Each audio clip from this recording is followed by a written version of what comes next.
Faith, family, and the immigrant experience in America. Most people learn about American history through textbooks, but the real story of this country is found in the lives of ordinary families. From the very first settlers to people moving here today, everyone comes looking for a better life. My family's journey from Mexico to the US is part of that long history. When my parents arrived in the early 2000s, they did not have it easy. They worked long hours for low pay, dealt with racism because of how they looked or spoke, and felt a lot of pressure to change who they were to fit in. My parents used their Christian faith to survive and succeed in America, but their story also shows the hard truth about how immigrants are often treated and how our culture is changing. My parents were just teenagers when they moved here. They had almost no money and did not speak much English, but they had a strong faith that God had a plan for them. Like many other people from Latin America, at that time, they took any job they could find, cleaning, construction, or working in kitchens just to get by. Because they were alone in a new country, the church became their second home. It was the one place they could speak their own language and find friends. Research even shows that for many immigrants, churches are the best place to find jobs and learn how things work in America. For example, a study on a Korean community in LA showed that every friendship helped people learn English and feel like they belonged. In our family, the church pastor actually gave my parents the opportunity to work and be able to live in their home until eventually years later they were able to buy their own house.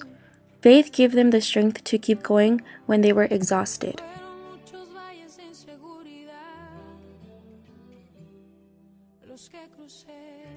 Hard work didn't always mean fair treatment.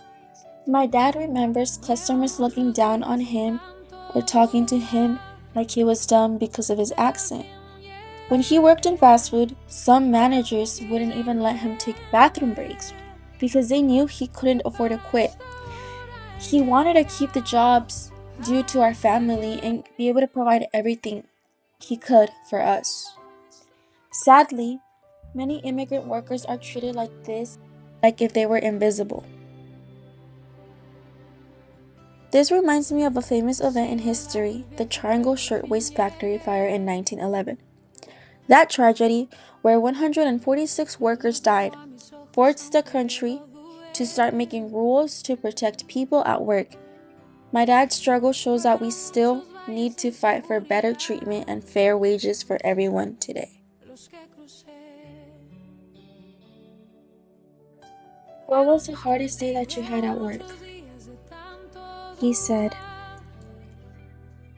the hardest day that I had at work was when I had to endure from going to the bathroom because my manager did not allow me to go. And because of that, I had to endure just because I wanted to come home with the money to be able to provide the food and the roof for you and your siblings.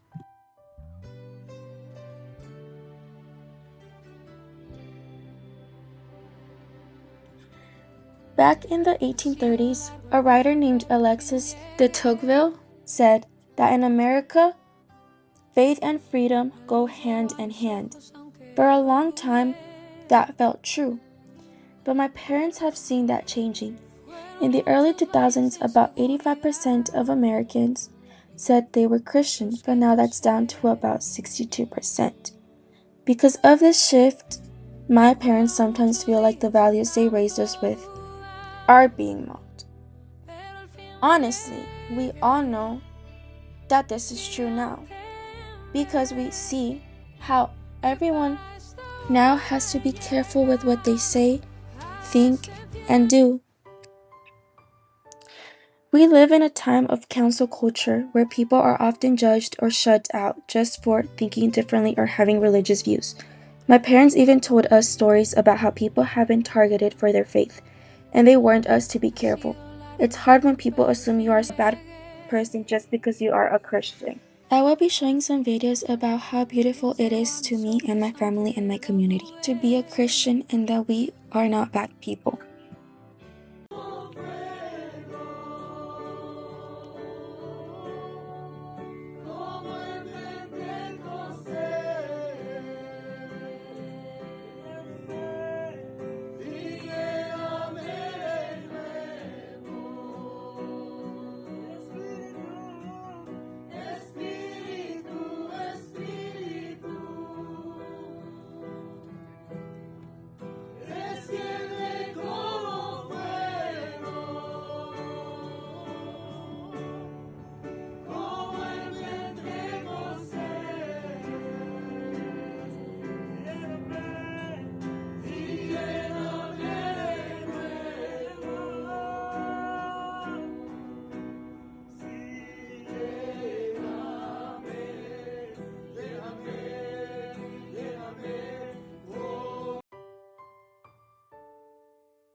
One of the biggest turning points for our family was DACA. Because my dad came here when he was 15 years old, this program allowed him to work legally and get better paying jobs. It gave him the chance to live with dignity. He's happy to pay his taxes, knowing that he has worked hard every single day and he has had that opportunity to work.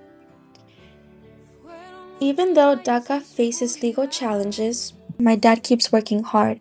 His story is a lot like California gold rush in the 1840s, where 300,000 people moved across the country just for a chance at a better life. My parents did the same thing. They left everything behind to give me and my siblings a future, and I can say that I am grateful and so appreciative with my family, but firstly with God, because God has opened those doors for my dad and my mom. And even though it was hard and it was a challenging path, we are here and we can say that God has had a plan and he has given us the victory and he has never left us alone, and he continues to open those doors, he continues to open those paths, and he continues to be that same God of yesterday, today, and tomorrow, that mercy and loving God. My family's story has two sides. We are grateful for our freedom and safety we found here. But we also remember the doubts we had with the pain we felt of racism and being understood.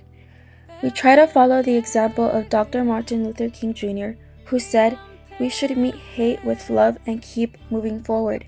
Which brings me to a verse of the Bible where it says that we should not pay back with evil, because God will take care of that in the future. We should be the reflection of what God is and be those loving and caring people to everyone, no matter how people treat us. We believe that it says in the Bible in Jeremiah 29:11 that God has a plan for us to give us hope and a future. My family is proof of the American promise, but we still have work to do to make sure everyone is treated with respect. I am beyond grateful for my parents' life, for everything they've done, for their sacrifices, and I know that one day with my hard work, I'll be able to repay everything back, and that God will bless us as He has been doing. Thank you for watching this video of my family history project. I hope you guys enjoyed it and have a blessed and amazing day. God bless you guys all.